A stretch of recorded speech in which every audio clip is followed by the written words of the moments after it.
podcast. Hell yeah, brother. Overload, brother. Beats by @Smoke M2D6.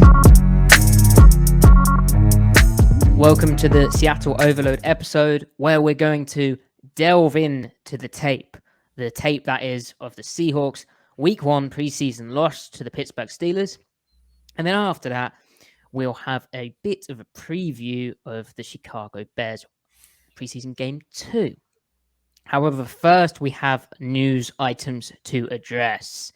And that actually really kind of relates to the Chicago Bears game, because the biggest news coming out of Seahawks training camp is that Drew Lock has the Rona and will not be playing against the Chicago Bears.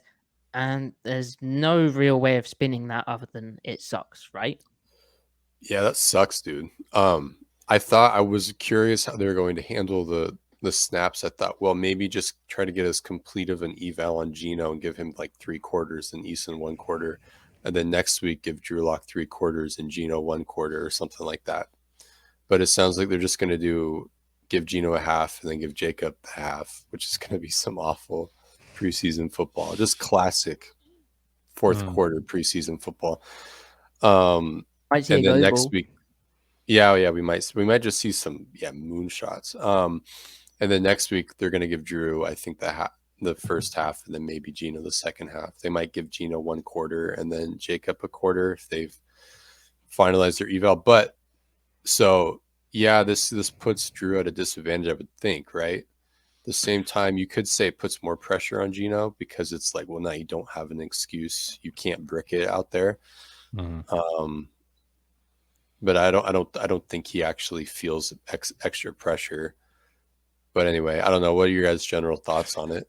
Yeah, I feel like it probably puts the competition to an end, because there's also no guarantee that Drew's going to be able to get back for the game next week. Like, we don't know how serious is, right? He had how symptoms. Not serious it is, you know? Yeah, because to that point as well, Ty, like, okay, you know, you'd think from Thursday to when's the next preseason game? Is it a Sunday or Saturday? I think it's Saturday. Yeah, you'd think, though, that playing on Thursday would give you the extra time to get back. But then you have to, like you said, he's feeling bad symptoms. But then 2, you're a quarterback. Like, it's not like you're a receiver or something. Like, you have to kind of, even for the preseason, there's a game plan. There's like an install of plays, you know, all that good stuff, which you can't suddenly, 3 days before the game and you haven't practiced. Well, then that's a problem. Like, you're not going to put on a good showing anyway. So, yeah, that sucks. Yeah, really sucks. Just awful timing, especially because the news came out like 2 hours after it was announced that he was going to start on Thursday. Yeah. So Yeah. You got to be feeling for him. He's got to be so. Well, the other thing that we have to keep an eye out for now is, like, he was obviously around other people. Like, what if, and obviously he's been in the quarterback room. Like, what if Geno gets sick as well? Or what if Jacob Eason gets sick as well? Like, what happens at that point? Like, that would suck. Yeah. Then it's Wildcat, put Travis Homer at quarterback. Like, seriously, what happens in that situation in the preseason? Do you just go sign a guy, I guess?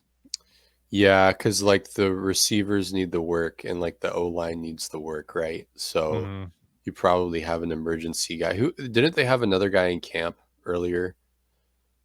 Like for mini camp or something. Yeah, the guy from Western Michigan, Ellaby, right? Caleb, Caleb Ellaby. Just get him back here. Like, hey, do you remember anything? Well, apparently he was like the worst quarterback of the Pete Carroll Johnson practice. It was that bad. Which, interesting. Sorry, Caleb. But did they bring Magoo back and then didn't they cut him?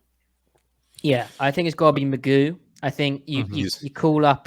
He's the ghost roster quarterback. John Schneider has a big red button underneath his desk. What's BJ Daniels doing right now? Yeah, you call up BJ. Remember they moved him to receiver? Yeah. Dude, he should have been a safety. He would have actually, if that was his calling card from the get-go, he probably would have been a heck of a player. Anyway, he ended up going to the XFL. He was on the Dragons roster. It didn't go well, did it? He was just the backup, so he didn't play. Yeah. So other news. Kenneth Walker has a hernia, but it's only a little hernia, and it's not a sports hernia. It's a real hernia. Yeah. So, and Pete was playing super coy in the presser today. It's not a surgery; it's a procedure.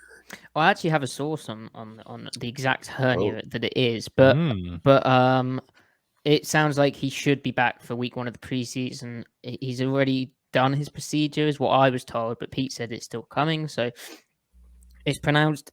Well, I don't know how it's pronounced, but it's a inguinal hernia.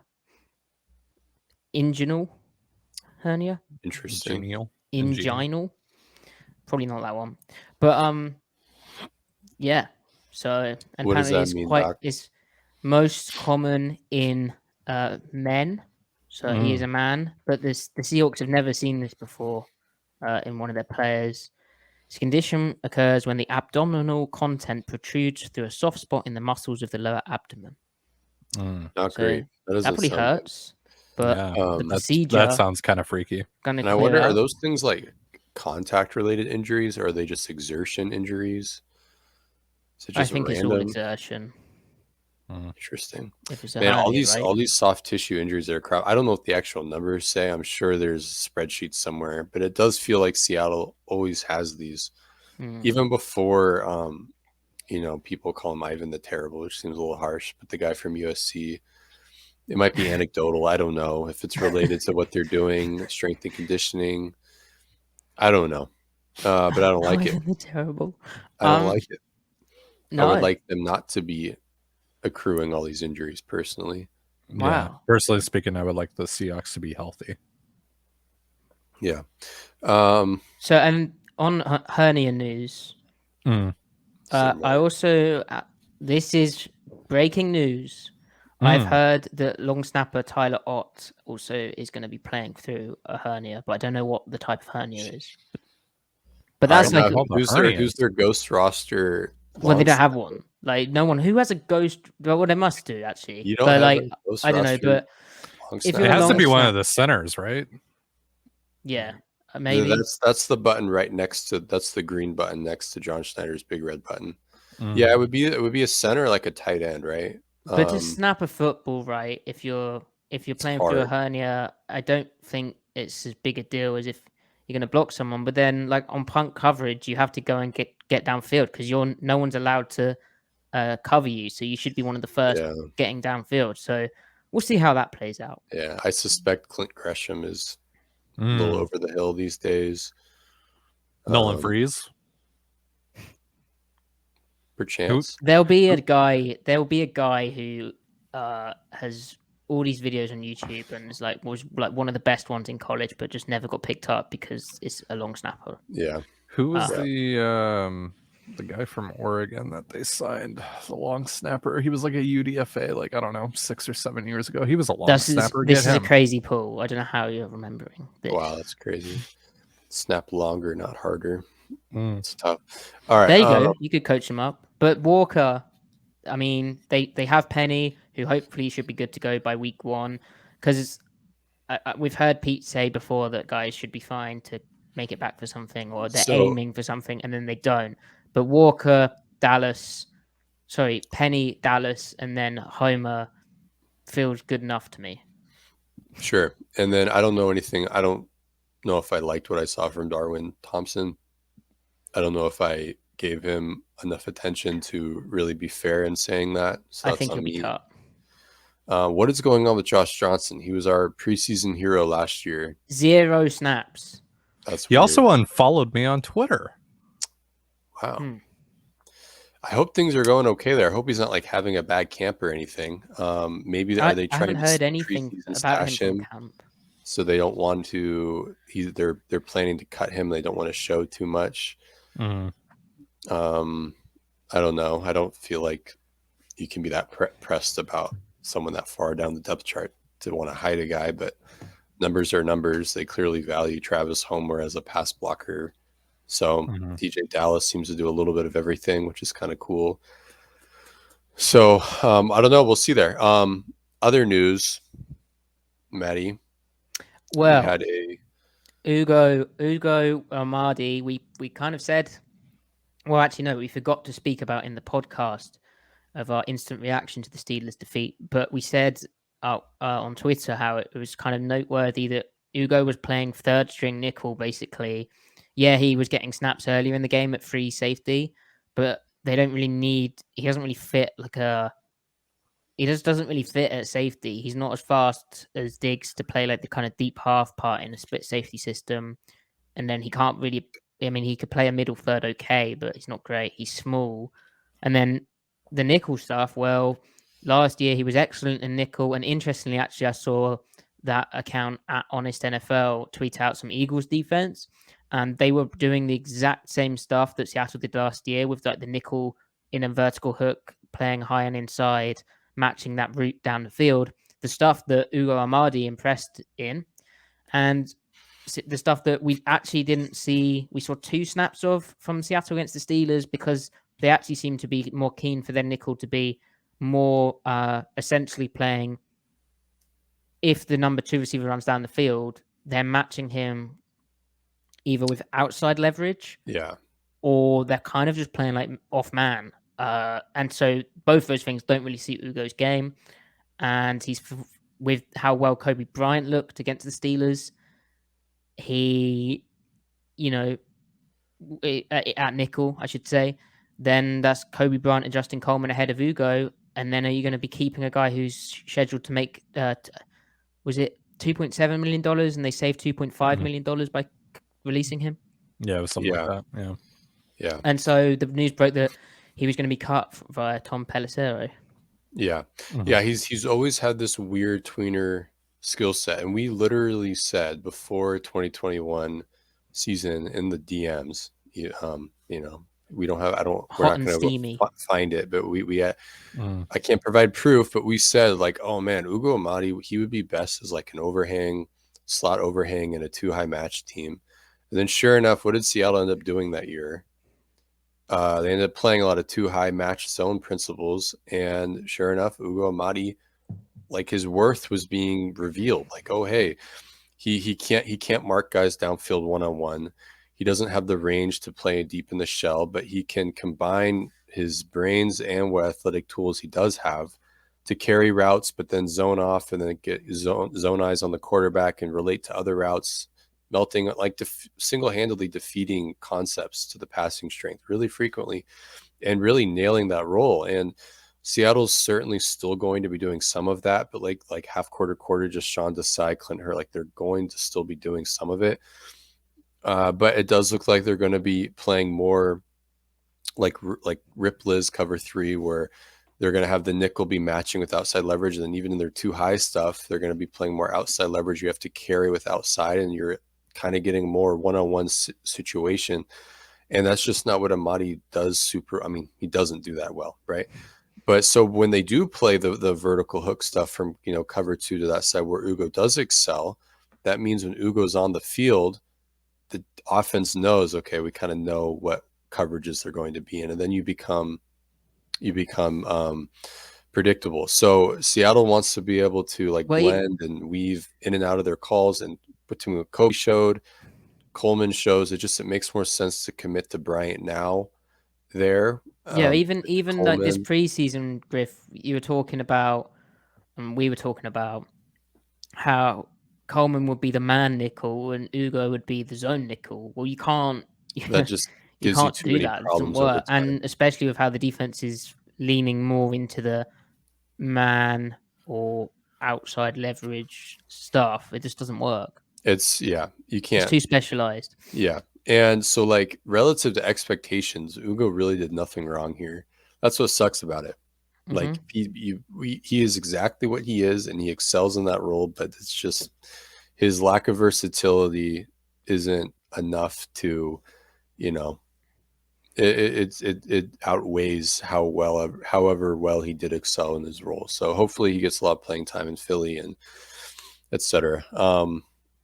As far as the other end of it, JJAW, Arcega, Whiteside, so they then got a trade in for with the Eagles for JJAW, who it feels like a lopsided trade in the sense that Ugo, Seattle didn't want Ugo, but that was just because of a scheme fit issue, whereas JJAW ain't been a good player in the NFL. Yeah, I mean, is he even going to make the team? Seattle kind of has a logjam at the bottom of the receiver. Yeah, I don't think so. But I mean, well, right now, Cody Thompson got put on IR. That's something that we didn't talk. That's another news item that happened this week.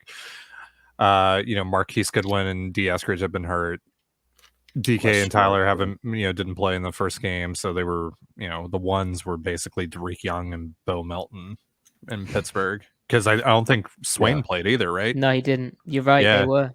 Yeah, so at the very least, I mean, because like if we're just talking about that crop of guys, I mean, it's really like JJAW, Arcega-Whiteside, and Penny Hart are like the most experienced receivers right now in the group. Yeah. So if we it's so hard to nail down who the locks are because we don't know who's going to get put on IR. Goodwin could be a surprise vet cut. If say Eskridge comes back and he just shows enough, they might think, okay, Goodwin's redundant now. I think it'd be cool if there's a reality where Goodwin can play and Eskridge can play together just because there's talent there. Mm-hmm.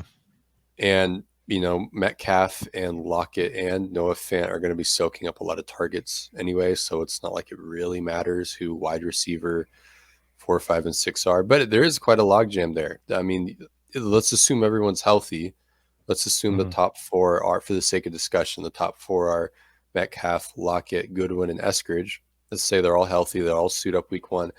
After that, you got Swain, you got Penny Hart, and then Cody Thompson's out of the picture now for the moment.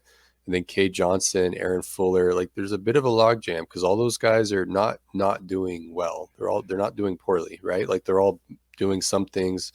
Penny Hart is a guy that just keeps sticking around every offseason, like clearly does stuff in camp. He's been name dropped by, 2 different offensive coordinators for a guy who just does stuff. So it's like, all right, you don't get name dropped for no reason. I know we're still talking about practice, but it's something. So I don't know what they're going to do there. I think a lot will depend on who gets hurt, who doesn't get hurt, which I hate to view it that way, but that's just reality. So if someone gets hurt, that's a way for Arcega-Whiteside to stick on somehow.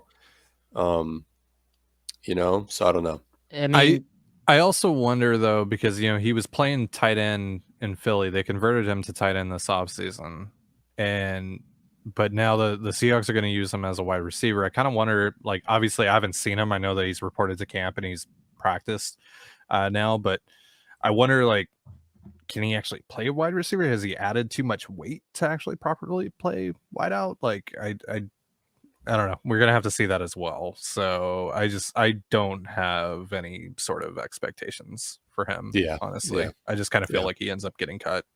Yeah. I mean, this is a flyer, no risk.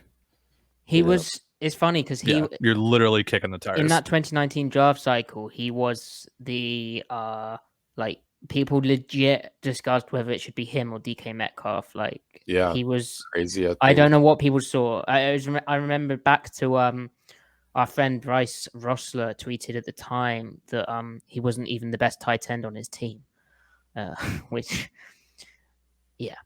the move to tight end's been in his background for a while, and the fact that they're moving him back to receiver, he won't make the team. He does have hands. He does have hands, and he is good at boxing out at the catch point, but he's not good at anything else really. Okay. So it's just there are a lot of guys that are actually kind of catch point monsters that don't do anything. I mean, Jazz Ferguson, right? It's better to be open to. Getting open is really the premium skill set in the NFL, not hands on catch point.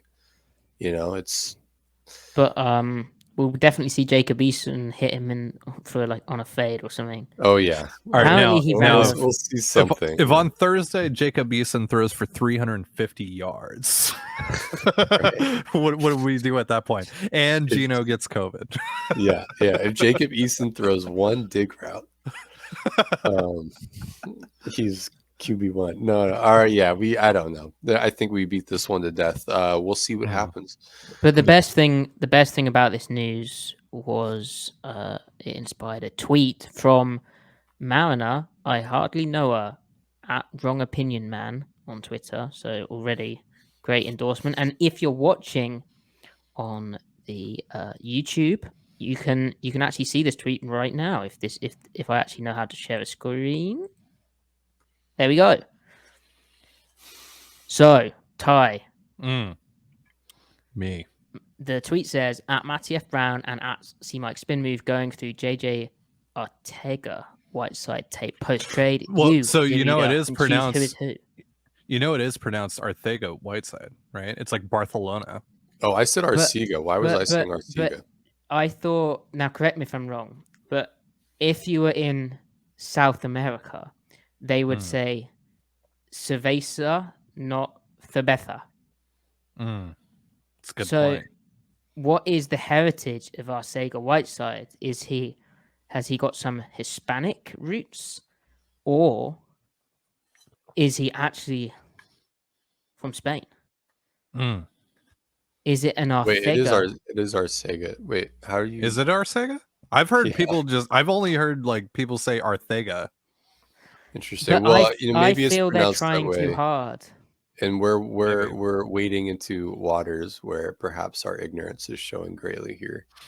No, I'm not ignorant. I think I know. Okay. All right. But it is Arcega. If you were going to order Corona in Mexico, what would you say? Cerveza? Corona. A Thorona, yes. Thoronavirus. Yes, indeed. Okay. In the comments and actually educate us, because I'm so adamant that I'm probably wrong. But anyway, Ty, who is who here? I mean, because you don't sleep, I think the answer is pretty clear here. And also because Griff, I mean, is Geno pilled, and to me, Coraline looks very Geno pilled. That's what the film is. Yeah, I watched this in the cinema. I think when I was like 13. Yeah, good film. Is that about right? Yeah, it's a good film. I don't really remember it. Isn't there like some big spider or something? Yeah. All right. So yeah, I'm gonna say that you're what's his bucket there, and Griff is Coraline, and then I don't know, I'm the computer, I'm the lights, I'm the coffee, whatever. You know what? Actually, in the comments below, let us know who you think or what inanimate object in this picture you think I am. I think I think Coraline has very good eyebrows, which, I mean, mine are all right, but Griffin's are a different level here. However, I probably look younger than Griffin. However, we both enjoy coffee. And then, interestingly, I never noticed this, Michigan State sweater. So, Kenneth Walker the third. Yeah, which of you is a bigger Kenneth Walker stan? I don't think that looking at their ages is the right way to go here, because that's like a more literal translation. We're trying to extract abstractions here. I see on the right someone who is young and full of energy and has an optimistic disposition, perhaps someone prone to hoping and coping. I think that's me. On the left, we've got someone who is chained to their computer, over caffeinated, but still looks sleepy somehow. Maybe has some bad sleeping patterns. So I don't know. I feel like that's bad posture. Bad posture. So I think that is more you there, Matty. Yeah, I think I agree. And then Ty, you're the door, because you're the one bridging me and Matty here. Oh, so the door, you're not building walls. You're tearing them down. You're opening the door. So Ty's the door, and a great door you are. This has been great. Who took the frame though? Who took the shot? Who's not to break the fourth wall? Maybe that's the audience. Yes, of course. The viewer, the listener. Yeah. It's the viewer watching us from the corner of the room. In a friendly way, not a creepy way. Yeah. Well, so onto less important matters. Yeah. If you tweet us, and it's a good tweet, we may interact with it. So thank you again, Wrong Opinion Man. And we're back. Yeah. Hell yeah. So we are back. The great tape, the ground tape. the quarterbacks are the obvious deal.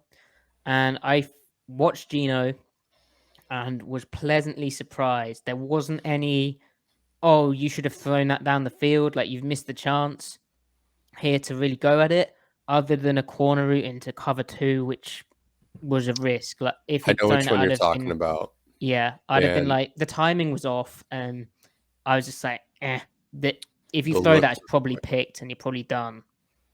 Yeah. Before we really dive in, framing how each of them play, there's definitely an element of neither one wants to be the first one to throw the first interception. We know, and Pete Carroll knows, interceptions are going to happen no matter how careful you are. They just are. Obviously, throw fewer of them than more of them, right? That makes sense. But yeah, that's definitely informing their play a little bit. There's some hesitancy.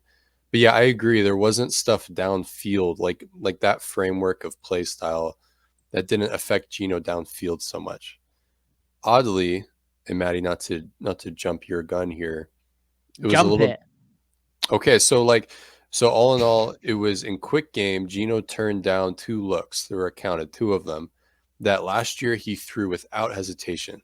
The good sign was he was reading the play out correctly. He knew what he was looking at. He just didn't want to do it. The linebacker would have jumped one of the. Okay, so one of them, it was 3-by-2 formation in the orbit motion, the weak slot to the trip side. So now it's a 4-by-1 post snap, and he goes quads, which means 4. So he looked at Derek Young's slant, was covered up, wasn't a good slant route. The corner also made a good play. So he immediately goes to the backside of the play, which is what you're supposed to do. And he is staring right at the little snag, the first snag route. And it's there. And he threw that literally 3 times in the exact same context with nearly identical proximity to the defenders, the receiver to defender, last year in the regular season. And he just didn't throw it. Yeah. So that tells me, go ahead. The linebacker had just started to throttle down and break into that. And it probably would have been a tackle as caught situation, but one of them would have. Or a really lucky pass. Well, not lucky, but like the receiver. The receiver should have secured the catch, but like the tackle knocks it loose and it's on the receiver. But like he should have thrown it. And also on that, the second inbreaker, because it's essentially what you'd call a double China concept. So 1 runs in, 2 runs in, 3 runs a corner route.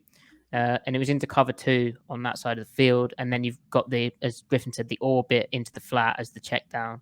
So it's a 4-strong concept. But like the second inbreaker from the 1 receiver, he could have thrown that as well. If he'd just gone no and then gone again, he could have. There was a window for that as well. So okay. So there was that one, and then there was another. I think it was like it was the 3rd down that he scrambled on to convert a 1st down. Yes, that was a big one. So that was the play after that corner route into cover 2 where I said he could have thrown that. See, but if his shoulders gear for that corner is bailing more. It wouldn't have been that advisable. I'm not dinging him for that. But I'm saying they then ran another cover 2 beater and they got cover 2, where one of the outside receiver, they're stacked up. The outside receiver is off the line of scrimmage. He delays his release and then just sits down. And then the other guy runs a corner. And as Geno's back foot hits and he looks at it, the corner's holding his depth near the sticks because it's 3rd and 2.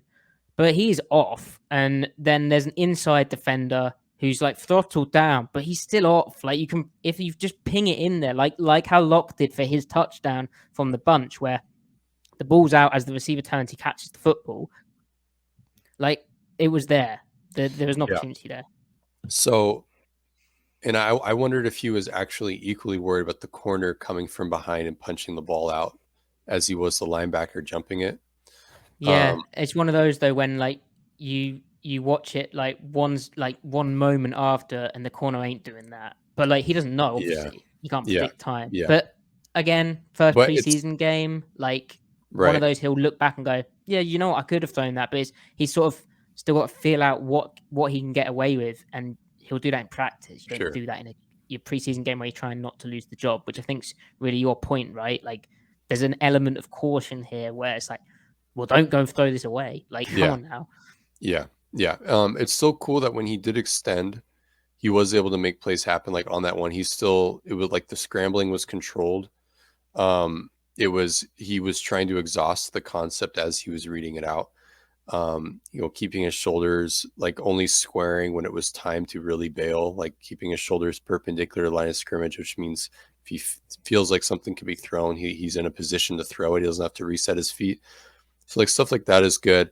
It was cool that on his first completion, I think it was like a stick concept into like this weird.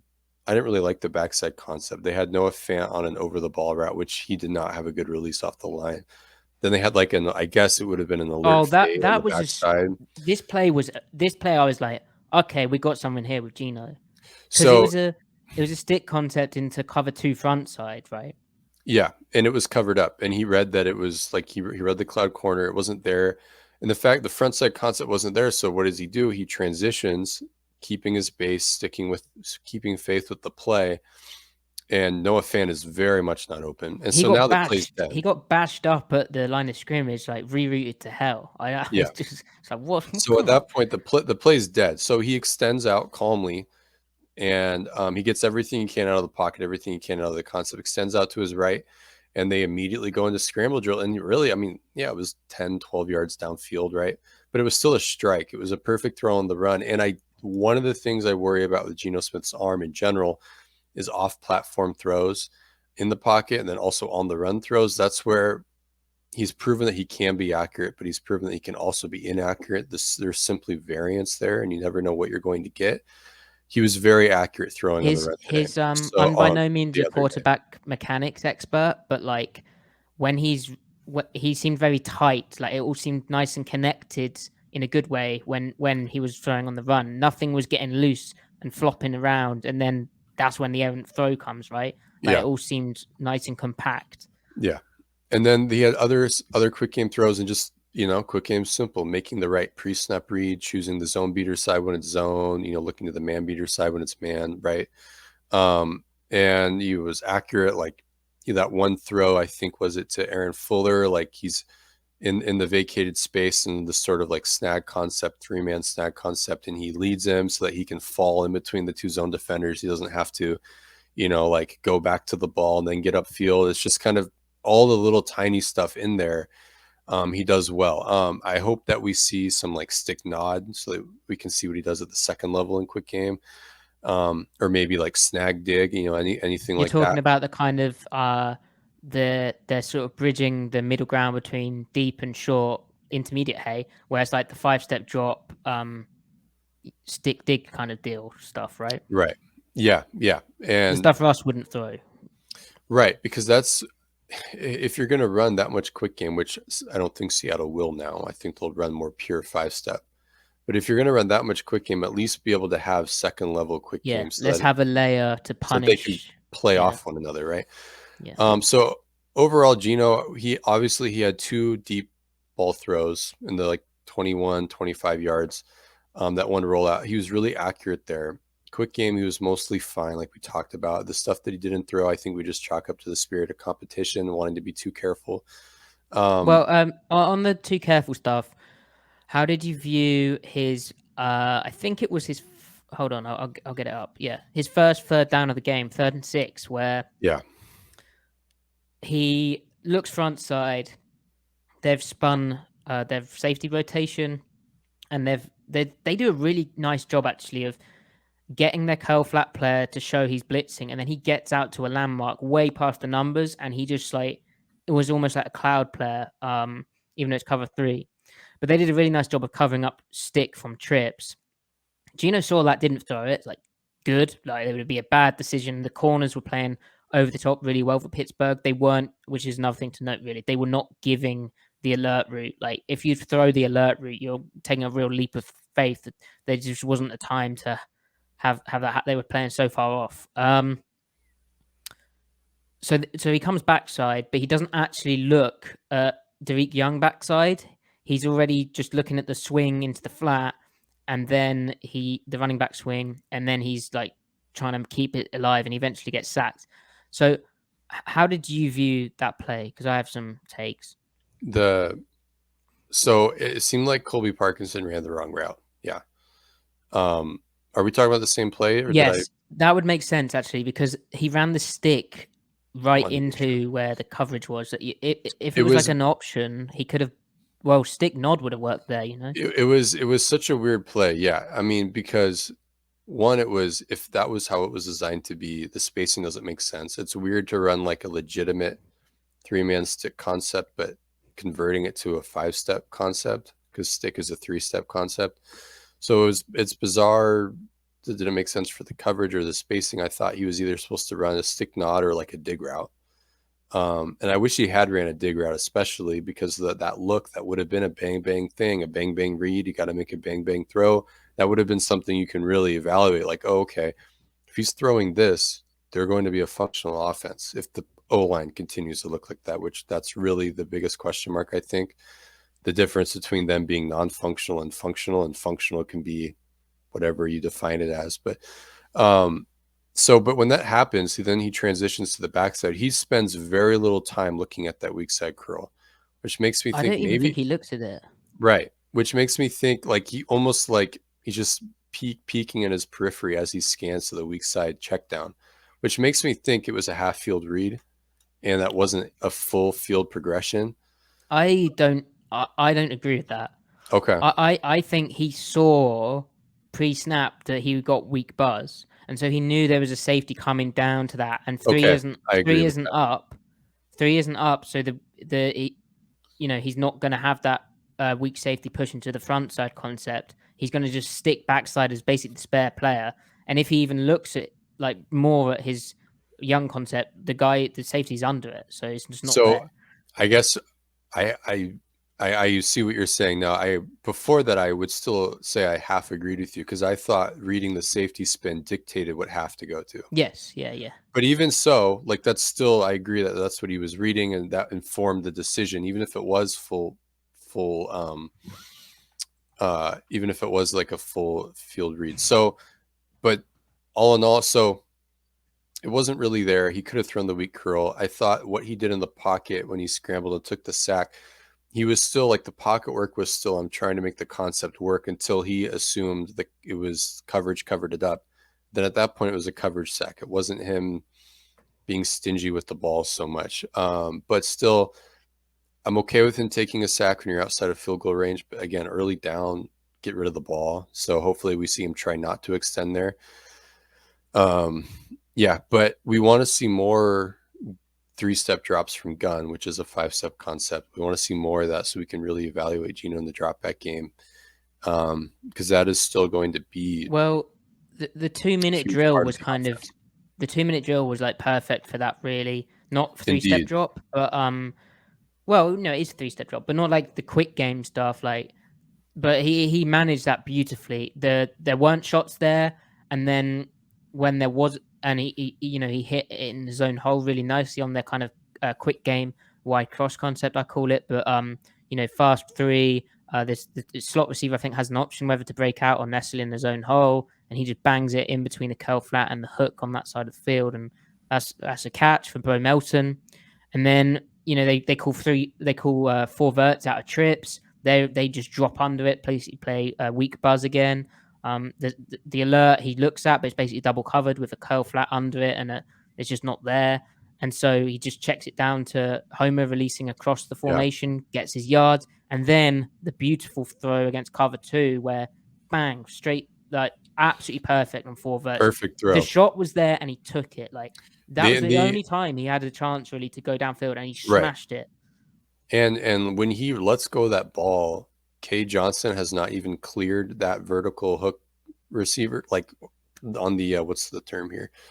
On the horizontal plane, I think is what I'm going for here. He's still to the left of K. Johnson. The ball's released before he's cleared him. So that's just that's timing, that's accuracy, everything. That's a big time throw. And it's a throw that above average quarterbacks make with consistency. Of course, consistency is the key to everything. Back to that one play where you mentioned where he hit Travis Homer on the check down. I think that was like a 9-8-9 concept, essentially like Y cross, but instead of a cross, it's like a post from the tight end, right? And then like yeah, you're right. It wasn't 4 verts. Because then you had like a hitch from one of them or something like that. The outside guy ran a hitch, and I think the slot ran a seam. Yeah. So it was similar to Drew Lock's throw in the end zone to Colby Parkinson, which was a really good throw. I would argue not great, but a good one. And the safeties made a good play on it, and Colby couldn't come down with it. I like to compare and contrast those plays though, because that was Drew correctly reading like weak flat rotation from the safety. So it was 6 guy, whereas Geno on that example, he was reading the post, see what he had, but it was weak buzz rotation, like you said. But when he saw that, he immediately was like, okay, I'm hitting homer. I would have loved to have seen them rotate down to the flat, because that would have meant he might have thrown the post over the linebacker. So I was upset that we didn't see that, but it was cool seeing him. Like, that's what he's looking for. He's reading that weak safety to dictate what he's going to do, reading defender techniques, because he was too deep to throw the post. It was like 12 yards. The look wasn't there, but he got to homer instantaneously, so that's good. Mm-hmm. And he looked good on the. I mean, we've said how he looked good on the run, but that play where they ran like flood, where they basically put 4 to a side off play action. He hit that to the laid down flat correctly. The corner route, the alert, that didn't really have a shot to Parkinson. Yeah, he's 6'7", but the safety's over the top of it and going to take a good angle. That was nice. The sprint out to Noah Fant, that's a cover. Perfect. I don't know what coverage it was, but it had a one-on-one to the corner route deep. Beautiful, where only Fant could get it. Should have got his feet in bounds. He easily could have done. And then I just don't think Fant was aware where the sideline was. I think he just switched off a bit. Yeah. He thought he had more room, because it was to the field, and they were. I mean, yeah, they're sprinting out, but it's still to the wide side. And then play action, the play action dagger play as well. Like, Geno didn't have it there. It wasn't on the run, but he didn't have the dagger. It was blanketed. Both routes were. Yeah. And so he just checked it down to homer for big yards. Like, honestly, it looked pretty good.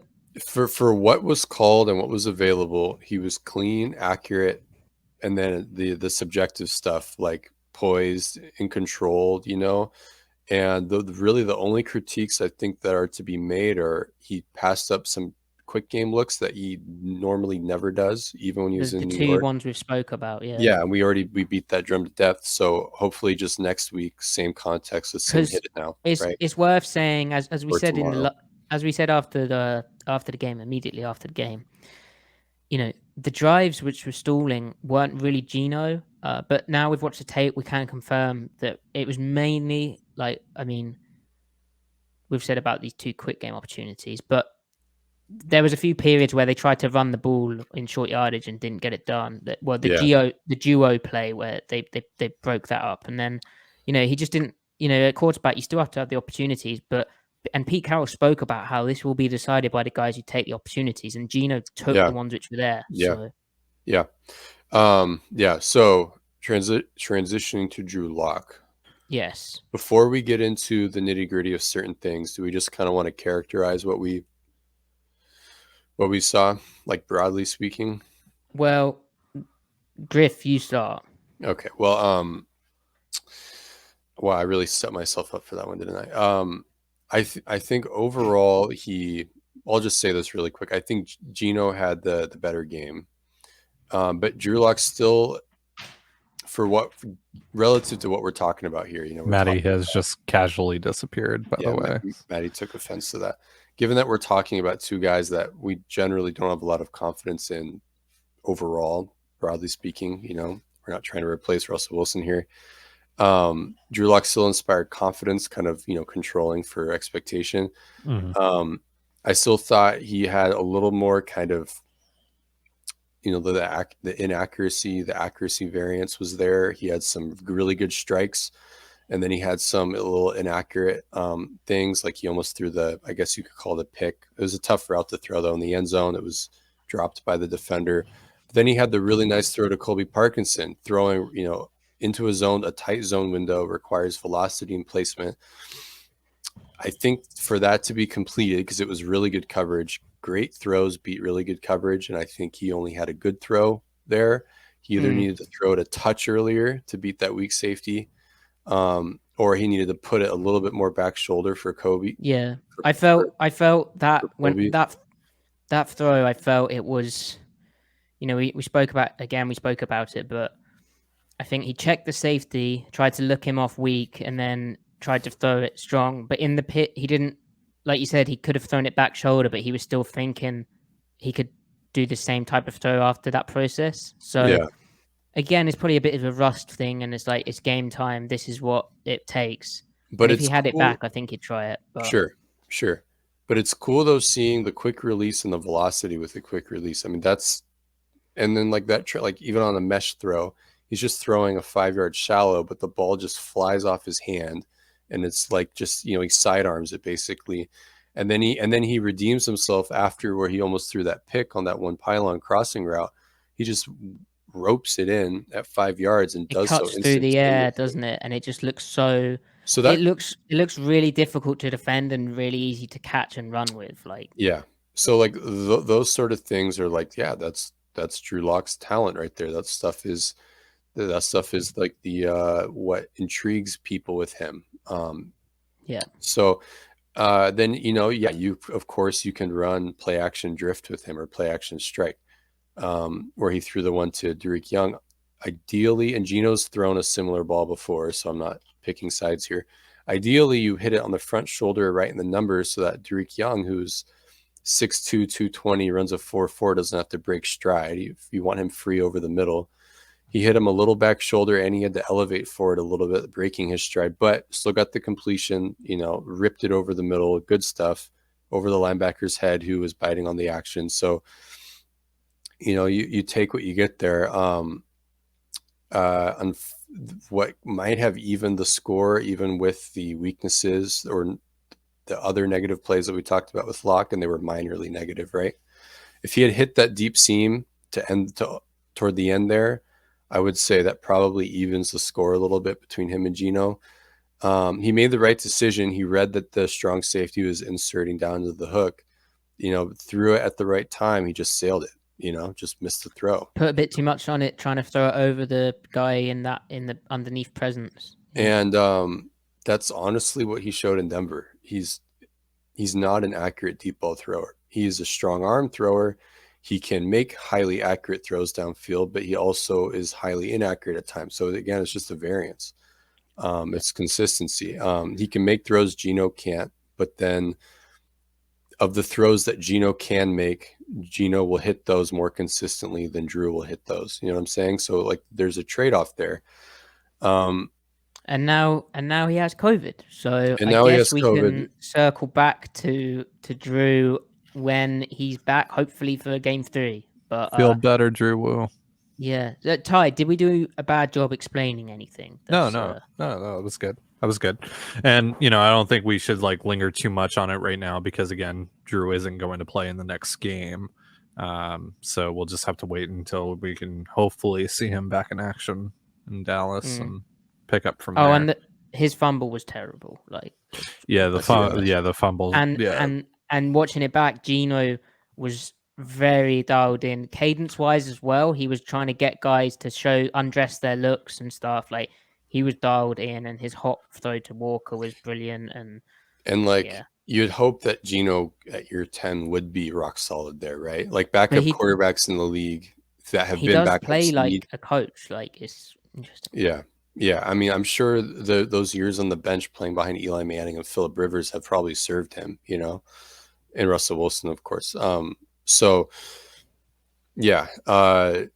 still want Drew to be a little bit further along there, but 3-4 offensive coordinators in 4 years, that's still rough on you. So, and like Pete said, he's never going to make that mistake again. So hopefully that's true.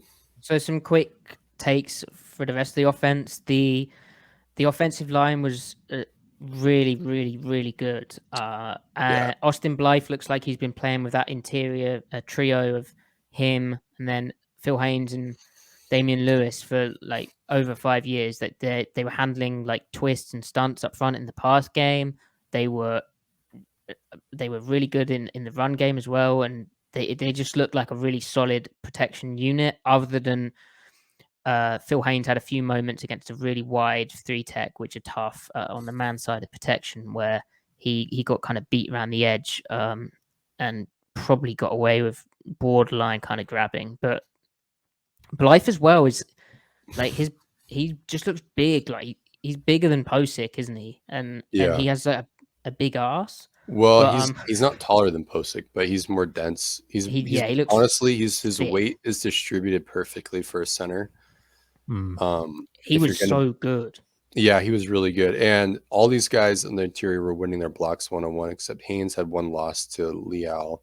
He was just a talented guy. Rob, super talented. That's probably going to happen occasionally. The main thing to draw from this is how good were they handling games and twists and stunts. Everyone, like, because one of the worst things that can happen is when your hips turn upfield on a stunt and then you can't help. And Seattle's had real difficulty with this. That's been their biggest fault. And like Ethan Posick, for the first time in his career, seemed to get pretty good at staying square to the line of scrimmage on that. So did Damian Lewis and Gabe Jackson and Phil Haynes, the combination there to end the year. But like, they just looked like like you said, they've been doing it for 5 years. Really great communication. Damian Lewis didn't have a single issue with that sort of thing. They were just bunching up the middle, not letting them get any spacing or anything. And then Cross and Lucas looked great. So did Jake Curhan, though. And I don't know, really, like, I wouldn't really separate Curhan from Lucas. I think that just comes down to, do you bank on Lucas's youth? Is that Curran's young too, but do you bank on his athleticism? Yeah. And the trajectory. The other thing, though, that we kind of have to, really quick, we kind of have to temper our excitement here a little bit, because the Steelers, they didn't have their ones. They sucked. They were bad. They suck. Suck at run defense as well, or they did. They're horrific. I mean, remember they ran all over him last year in the regular season, but Fuller had a great game. So if Fuller's having a great game, which credit to him, he had a good game. But like, when everybody has a great game, when Kyle Fuller is having a great game, like how much of this is fool's gold? Yeah. But you'd rather see this than not see it, right? Like, you can only block the people in front of you. So let's see them repeat it against the Bears. Not that they have a great front either right now. Big thing, Lucas was like he had like 3 amazing pancakes. The chemistry and understanding he also had with Noah Fant was like, I was like, how on earth are they doing this so well? Like, his first pancake, he has a 6-tech, so that's a guy head up on Fant. And he has a and the 6-tech goes really flat down the line of scrimmage. So basically to Lucas. Lucas jams on him and then wins leverage and knocks him to the inside, knocks him over. Really good. And then there was plays where he was able to push a kind of 4-eye on a guy on his inside shoulder, able to lock onto him, push him to the outside, and then pass him off to Fant, and then go and get a linebacker coming to the inside and pancake him. And like, to pass guys off running wide zone away is really interesting. Very, very exciting stuff. And it's funny how traditionally teams would always be run right teams, right? They'd always run towards the right. Like, the right tackle was the bigger type of player. The left tackle was the more finesse type.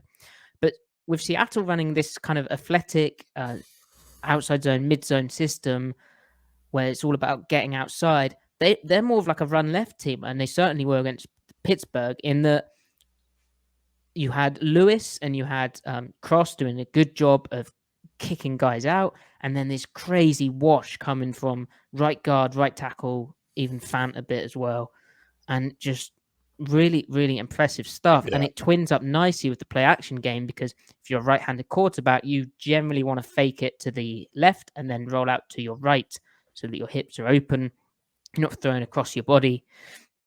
You can access that. So really, really exciting. Indeed. So until next time on the offense, do we want to do a super speed run on the defense? Yes, we got to. Okay. So the maybe the biggest thing is that they they played very little 3-4. They played about 8 snaps of it, and then only like 4 of those snaps were true like odd space where you had a 2-gapping nose tackle. Otherwise, it was just basically an underfront where your edges were just standing up. But that's it's because they have nickel bear, but for the most part, they're trying to be a 4-down nickel team, and I think they were just trying to rep their nickel stuff, also to get reps on Coleman and Bryant. Like that's kind of, I think, the main thing that they were going for. Also, because bear is primarily base, they definitely have nickel bear, like I said, but bear is primarily base. They know they're good. They know they're a good bear team. They don't need to prove that to themselves. Like Al Woods and Mona and Ford and even Shelby, like they don't need reps showing that they have that cohesion that's already there. But it is really important for them to get reps to be able to defend the run when they're playing 4-down, when they're in too high, because the operating premise there is that they need pass rush when they're in too high. And the main front they pair with too high is bear. That's what most teams around the league are doing, or 3-4. And it's really hard to get a 4-man rush out of bear. So if you can defend the run from 4 down to when you're in playing cover 2 or quarters, then that means your pass rush can stay juiced up. You can continue to rush the passer. So that's really the important part. And we'll see how they deal with that. So like, yeah, they were playing a lot of like 2-gap, 1-gap techniques on the interior with the tackles, buying time for the quarter safety to come in and be that extra fitter, so that they're not entirely gapped out. The linebackers, though, were still playing fairly fast. So I don't know if they're like playing true 2-gap techniques. It's kind of a combination. We're going to have to see more of it to kind of learn all the rules, all the if-then stuff. So you don't always get it. Coverages, they were doing some different stuff, and we alluded earlier, but Matty, I'll lob that over to you, and then also comment on the front stuff if you got additional thoughts there, because I was rambling. Yeah, well, let's start from the nickel thing. So interesting that Ugo played 28% of the snaps, but some of that was at free safety. Kobe Bryant played 57% of the snaps, but some of that was at left corner. And then Justin Coleman played 16% of the snaps, which was exclusively at nickel. So if you kind of work out how those split, they were basically nickel for a lot.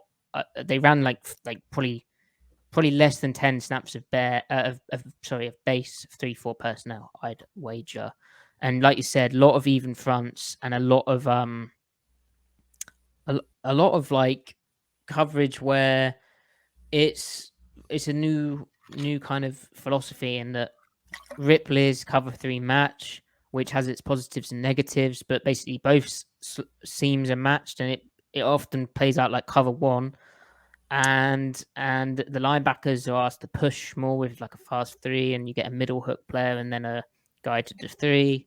And so yeah, and then the run fits some of the times were confusing. It seemed like they're kind of just winging it, but like for instance, we'll know more when Brooks is in there, but we will. But a lot of stack track fullback from the backers where they didn't have a guy.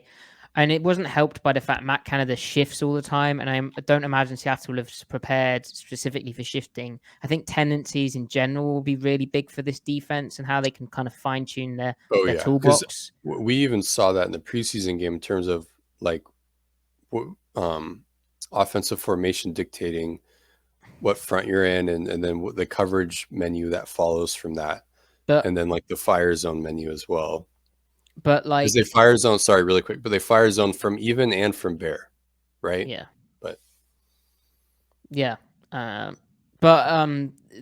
for instance, like they'd come out in like a 2x2 and have the tight end to one side, and then they'd shift him away from where Seattle had their quarters safety. So like then there's just an open C gap where no one played into it. The linebackers were just expected to fall back into it, I think.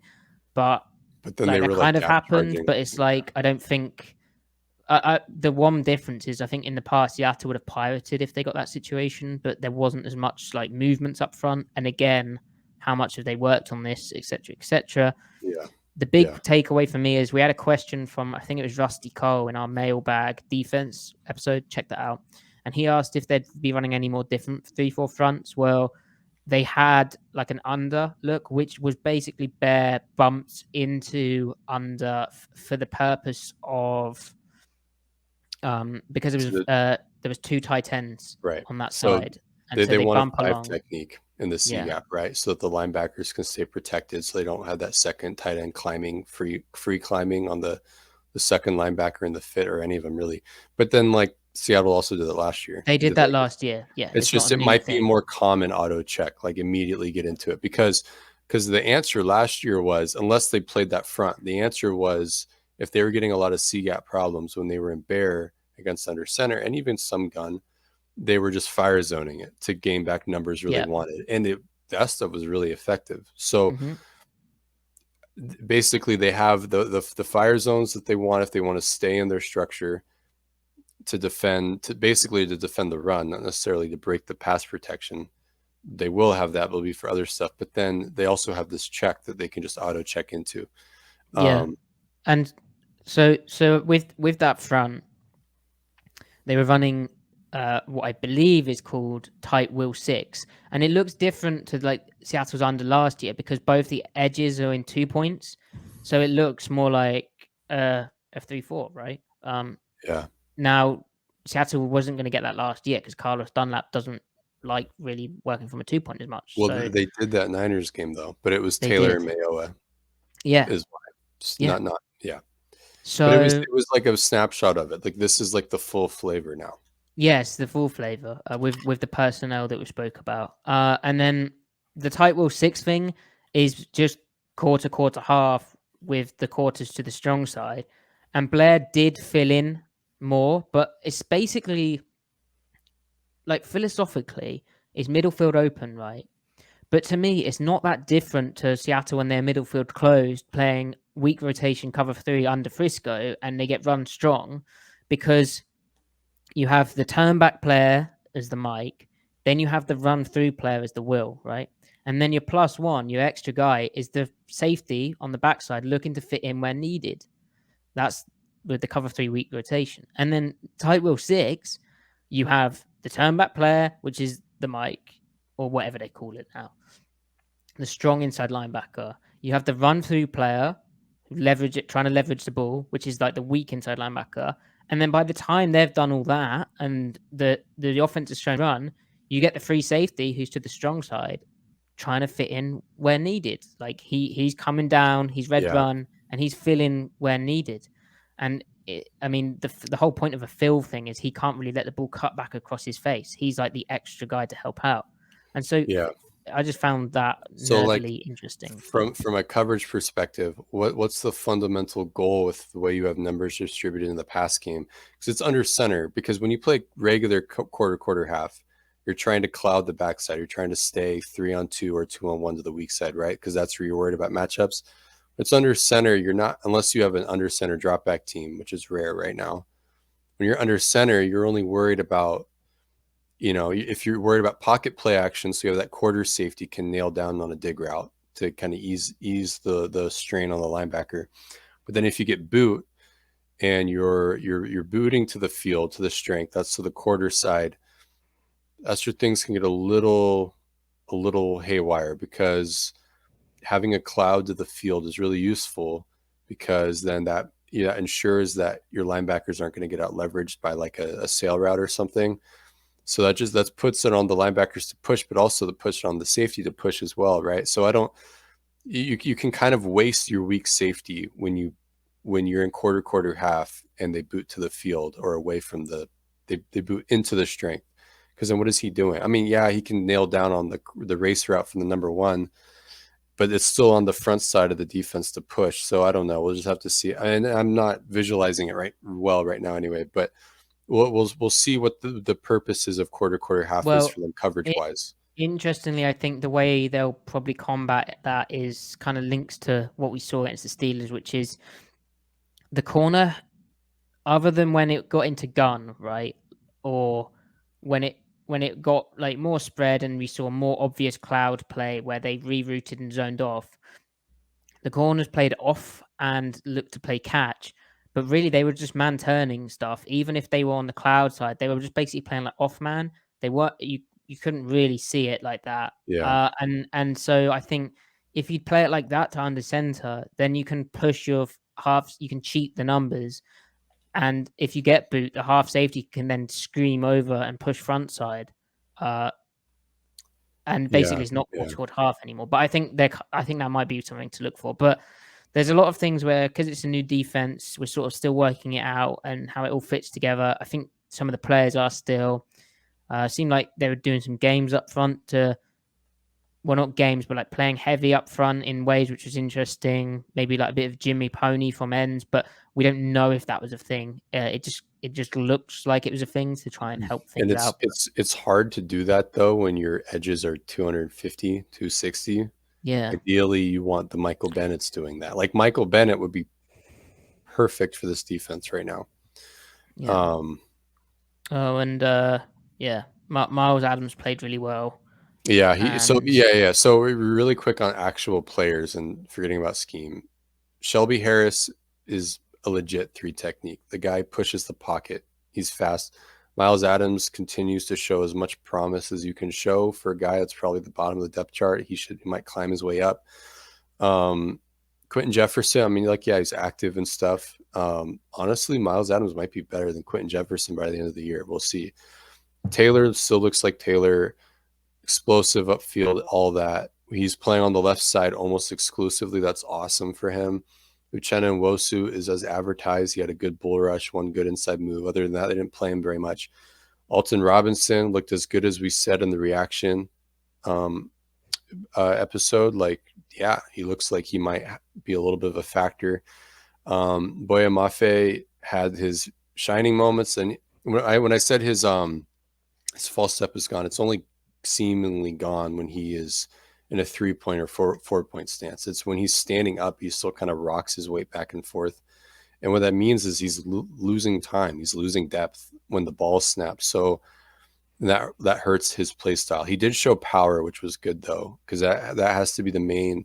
He has to be able to impose that constraint on tackles to be able to power them so that he can open up the outside more, just by virtue of that. So, Maddie, what'd you see from the corners? By the way, Cody Barton looked fine for what we know him to be. I thought he played really well. He was just playing next to guys who didn't seem to know what they were doing. Yeah, and anytime he gets squared up by an offensive guard downfield, it's not going to look good. It also doesn't look good with Brooks 4 or 5 yards downfield. Brooks makes it look better, but your defense has problems if a linebacker is singled up like that. Like, you have bigger problems than how well that linebacker takes on contact. That doesn't happen to Brooks very often because his feet are in the right place to take on the contact. When his feet are in the right place, Brooks looks amazing taking on contact. Barton doesn't look amazing, but he looks not bad when his feet are in the right place. And that's what Barton mostly did this game, was keying things instantaneously. And that's all they need from him. 0 questions from him in coverage. Anyway, Maddie, what'd you see from the corners? The corners were okay. Like, Woolen, he said how nervous he was. The bust was obviously on him, but I mean, he was fine. Like, he had some nice reps towards the end, bit grabby, but he's physical and so fast. I do worry about him playing the football. Bryant, he just got pushed off on slightly. He was already in a bit of recovery mode. He got pushed off on. He shouldn't have looked down for the ball because he's trying to work back in phase. And as he was trying to work back in phase, he got pushed off on. So he was never going to look back for the football in that instance. But he's better at nickel. And then, I mean, Mike Jackson seems interesting, but... Yeah, he seems like valuable depth. I mean, he played well, I think, against Arizona, right? Yeah. And he played well against Detroit. Yeah. Detroit. So, yeah, and he played well against the Steelers. So he might be the last guy in the group. Amadi's exit might make it easier to keep an extra corner. He's big on special teams. He's playing a lot of special teams. That'll help too. And because they're not going to be able to count on their linebackers to be good special teams players, their depth there, so they might need to rely more on DBs there. So maybe that will also keep him on the field. Absolutely nothing can happen to Brooks or Barton this year. If they do, they're in trouble. Yeah. Put them in bubble wrap. And I think that's probably everything. Ty, what did we do a bad job? explaining? Nothing. I think, the only thing that I would add on the linebacker front, trade for Roquan. I'm not opposed. As much as I like Barton, Roquan's an upgrade on. How about when the Bears come to town on Thursday, you just keep him here? You just keep Roquan here. It's like a Dwayne Brown 2017 situation. Yeah, lock him in a closet somewhere, and just hope that the Bears probably just forget about his existence, and then he's yours. I think the Bears would forget about that, to be honest. Yeah, that seems like a thing that they would do for sure. Yeah. Should we talk about Chicago or? Well, that's what I was doing here. I was trying to set it up. I lobbed it. Now you just got to knock it out of the park here. Bears are such a very not talented team. I guess if Robert Quinn plays, that will be a cool matchup to watch for Cross's real NFL edge experience.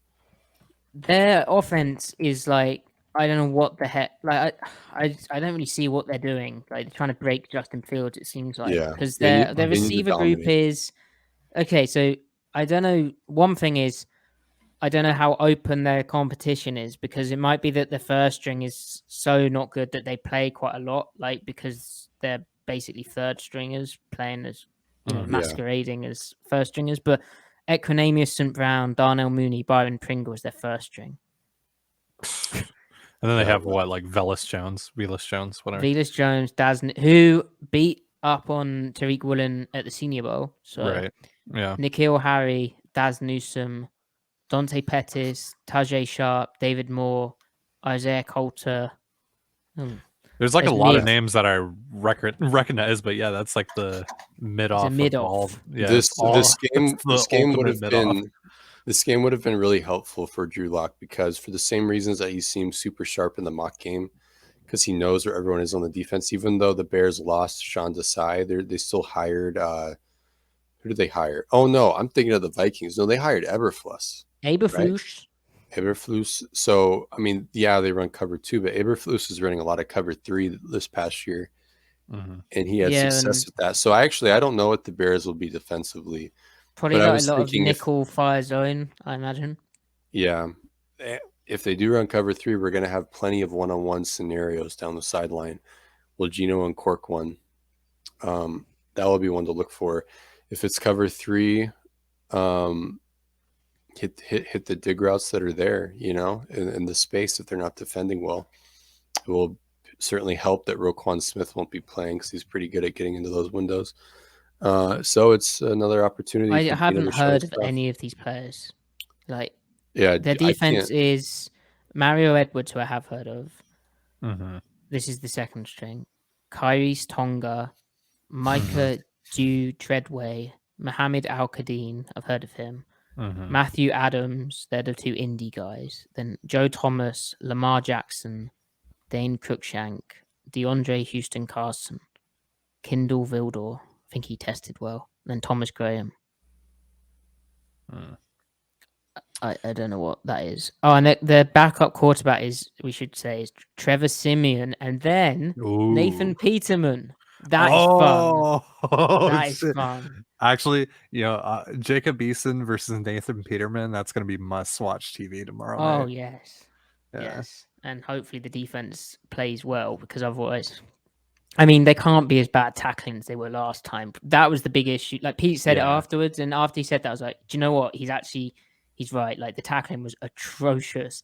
And then you combine that with the bust. That was basically the big plays. Like run game wise, they had one bust for like a big play, but other than that, they were fine. They were playing like really aggressive in terms of aggressive to not defend the run that much, like too high stuff, and they were getting by, kicking butt up front. The coverage was really good, other than getting beat one-on-one or busting. Like, they were good. So, yeah, this should be a nice little ramp up for the defense as well. Yeah, should be an interesting game. We'll see how much Geno plays. The other thing too is like, is this the dress rehearsal? Is next week the dress rehearsal? Is there a dress rehearsal of some kind? Like, are we going to see DK and Tyler Lockett in this game? Because like, that's the other thing too, is like, if what's the talent level that Geno is going to be working with in this game? Yeah, it's great with lockout. It's almost like you'd put the ones with Geno this game and then the ones with Lock in the third game. I don't know. You got to give him some reps with live game reps with these guys, because it's great that he's building chemistry with Kate Johnson and Penny Hart, but like you also got to throw to the Pro Bowlers at a certain point. So okay, well, at least give him a drive with them. Yeah. We'll be back tomorrow because that's when the game is, and we'll have recapped it instantly for you with some fire takes and hopefully really good all-round Seahawks performance and Geno continuing his good progress. And Jacob Eason finding JJAW for massive fade balls. JJAW 220 yards, Jacob Eason 350 yards, wins the competition. Just absolutely ruined their evals by all the guys that have been playing poorly to have a really good game, and all the guys that have been playing well to do bad. That's the worst when stuff like that happens. I know, because then you don't know what to believe anymore at that point. My life's a lie. Until next time, please do like and subscribe to the YouTube edition of this, and then retweet, like the tweet from the @Seattle Overload podcast, follow it, and 5-star reviews, please. With having more and more, but this has gone quite long, so I won't read them out this time. But thank you. We do see them. We appreciate them. And again, the exciting news about the podcast, we're very close to revealing that. But thank you, everyone.